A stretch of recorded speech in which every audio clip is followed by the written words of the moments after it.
आज हम पढ़ने वाले हैं तो अध्याय 3 कर्मयोग श्लोक संख्या 39 3.39। आवृतं ज्ञानमेतेन ज्ञानिनो नित्यवैरिणा कामरूपेण कौन्तेय दुष्पूरेणानलेन च। इस प्रकार ज्ञान में जीवात्मा की शुद्ध चेतना उसके काम रूपी नित्य शत्रु से ढकी रहती है, जो कभी भी तुष्ट नहीं होता और अग्नि के समान जलता रहता है। तात्पर्य शिल प्रभुपाद के द्वारा प्रभुपाद की जय। मनुस्मृति में कहा गया है कि कितना भी विषय भोग क्यों न किया जाए, काम की तृप्ति नहीं होती। जिस प्रकार से निरंतर ईंधन डालने से अग्नि कभी नहीं बुझती, भौतिक जगत में समस्त कार्यकलापों का केंद्र बिंदु मैथुन काम सुख है।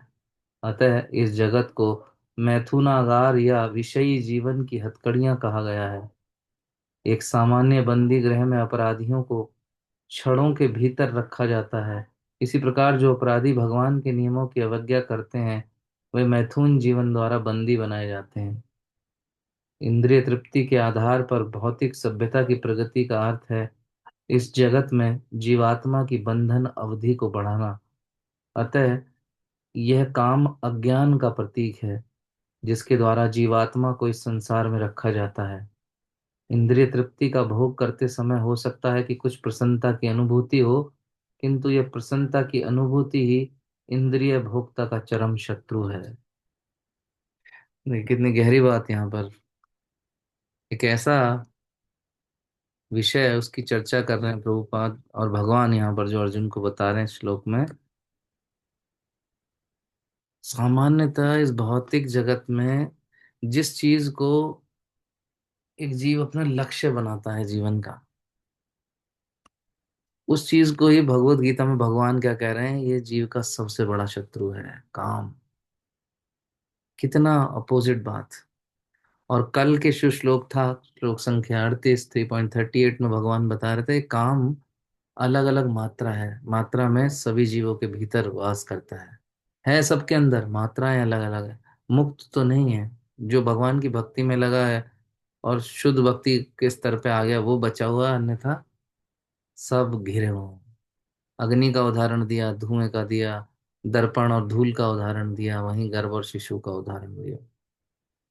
और आज इतने उदाहरणों को देने के बाद आज के श्लोक में भगवान काम को कह रहे हैं कि ये दुर्जय शत्रु है। शत्रु भी कैसा, दुर्जय, जिसको हराना बहुत आसान नहीं है, मुश्किल तो है। एक बलवान शत्रु है, और जो हमें फंसाने में लगा रहता है। उसका टारगेट क्या है, उसका टास्क है कि जीवात्माओं को उसको फंसाना है, उलझा के बांध के रखना है इस भौतिक जगत में। ये कार्य है उसका, प्रोजेक्ट है ये काम का। आत्मा शुद्ध है, ये फिर भी उसे फंसा देता है। काम ऐसा है कि जिसका पेट कभी भरता ही नहीं। जब हम भोजन करते हैं तो एक स्थिति आती है कि नहीं नहीं, बस बस हो गया, थैंक यू। लेकिन ये काम रूपी जो शत्रु है, इसका पेट कभी भरता ही नहीं। इसकी कितनी भी आप पूर्ति करो, इसकी कितनी भी सेवा करो, ये उतना ही और मांगेगा, और लाओ और लाओ।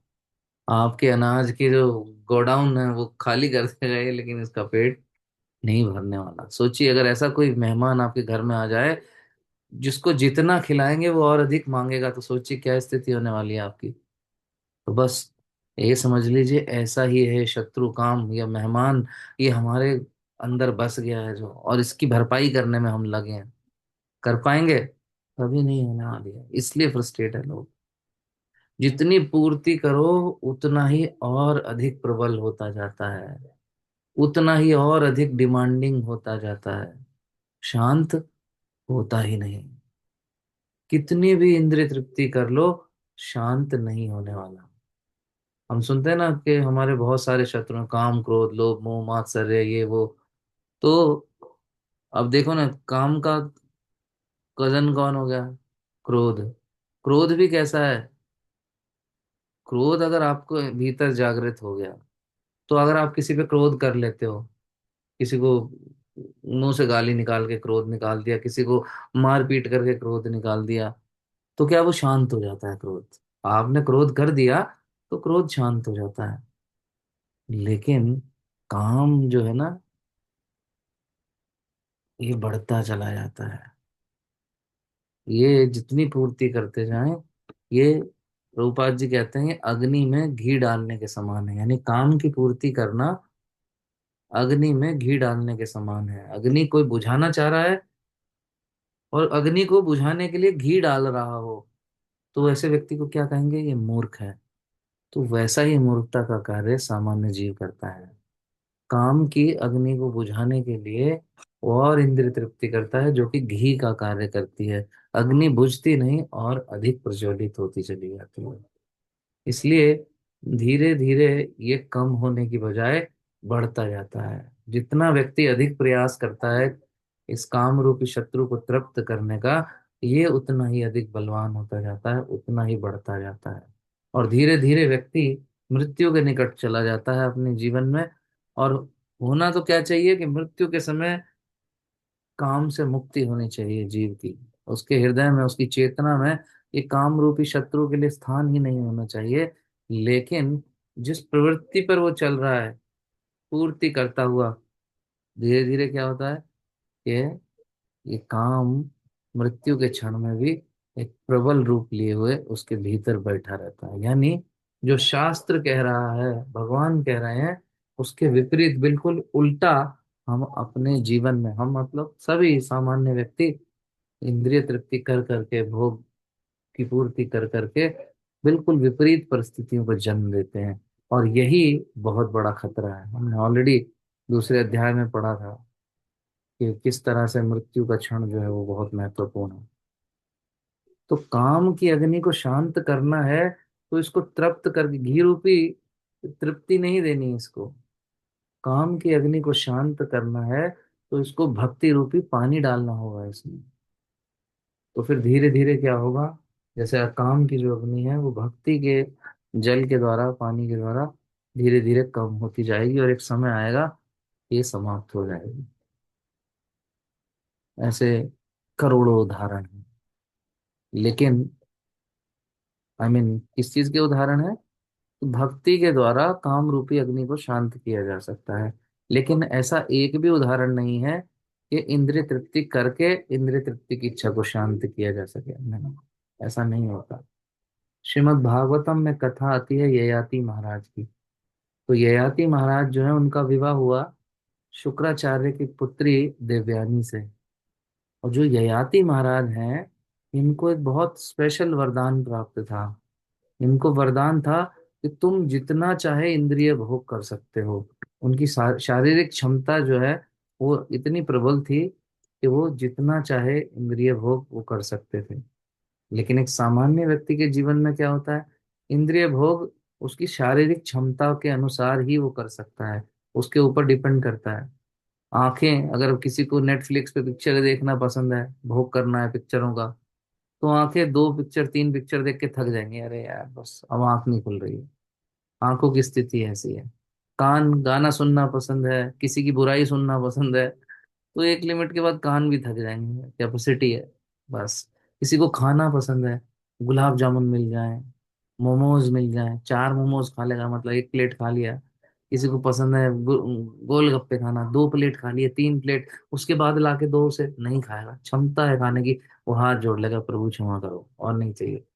ऐसे ही ये प्रभुपाद जी बता रहे हैं तात्पर्य में कि जो बंधन है इस भौतिक जगत का, ये जो मैथुन की इच्छा, तो मैथुन जो है, ये क्रिया जो है, ये भी शारीरिक क्षमता पर आधारित है।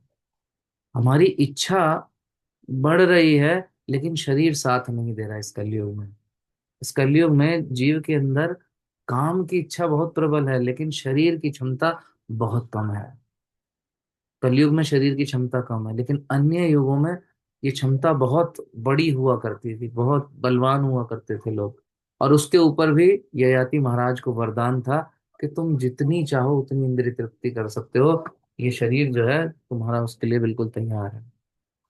तो ययाति महाराज और देवयानी जो है, जब शुक्राचार्य की पुत्री देवयानी का विवाह हुआ ययाति महाराज से, तो फिर वो दोनों एक दूसरे से प्रेम करते थे, और इतना एक दूसरे में वो खो गए कि ऐसा वर्णन आता है, 10,000 वर्षों तक वो भोग करते रहे।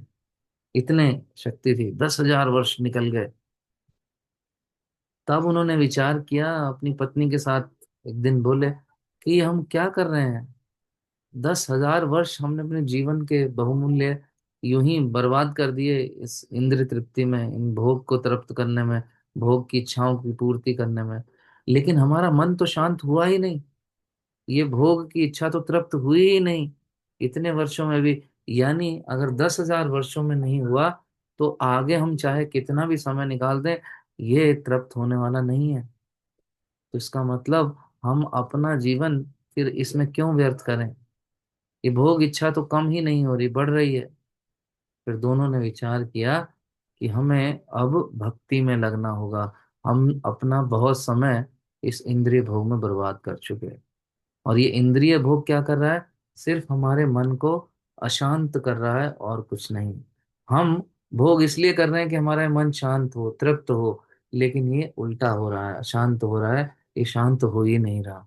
10,000 वर्ष एक लंबी अवधि होती है, अगर इसमें नहीं हो सका तो होगा नहीं। तो जब श्रीमद् भागवतम की कथा पढ़ते हैं कुछ लोग, तो उनके मन में विचार आता है, तो अच्छा ये तो बहुत ठीक है। तो फिर हमें भी क्या करना चाहिए, ये याति जी की तरह पहले थोड़ा भोग कर लिया जाए, उसके बाद फिर भक्ति में लग जाते हैं। लेकिन ऐसा करने से नुकसान है। कोई सोच सकता है ऐसा। पहला नुकसान क्या है, जितनी इंद्रिय तृप्ति की इच्छा हमारे अंदर है, हम इंद्रिय भोग करना चाहते हैं, इस शरीर के साथ हम उतना कर नहीं पाएंगे। पहली बात तो ये भरा पड़ा है अंदर, इसलिए पहली बात तो शरीर के स्तर पर ही फेल हो जाता है व्यक्ति इस कलयुग में। अंदर जितनी इच्छा है, शरीर साथ देगा नहीं, तो बेकार। दूसरा नुकसान, भोग की इच्छा बढ़ेगी, कम नहीं होगी।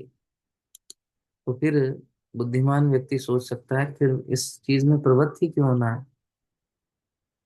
अभी क्या है, भोग की प्रवृत्ति अभी हमारे अंदर कम है।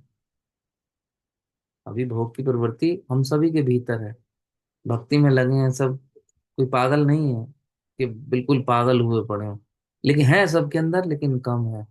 तो जितना लेकिन व्यक्ति भोग करता जाएगा, वो भोग उतना बढ़ता चला जाएगा, वो इच्छाएं उतनी और अधिक प्रबल होती जाएंगी, काम रूपी ये शत्रु और उतना अधिक हमारे हृदय में बलवान होता जाएगा। तो आज ही हमें क्या करना चाहिए, इस काम रूपी जो शत्रु है या बीमारी है, उसका आज ही इलाज करना चाहिए। न कि अगर कोई सोच रहा है कि पहले भोग कर लूं फिर भक्ति करूंगा, तो क्या होगा, भोग करने से भोग बढ़ेगा, भोग की इच्छाएं बढ़ेंगी, ये शत्रु और अधिक बलवान होगा, ये बीमारी और अधिक बलवान होगी। तो बीमारी का इलाज किस स्थिति में अच्छा होता है, जब वो कमजोर हो। लोअर स्टेजेस में इलाज आसान होता है, कैंसर की लोअर स्टेज पे इलाज आसान है, आगे की बड़ी स्टेज आ जाए तो फिर मुश्किल हो जाता है, कठिन हो जाता है इलाज करना।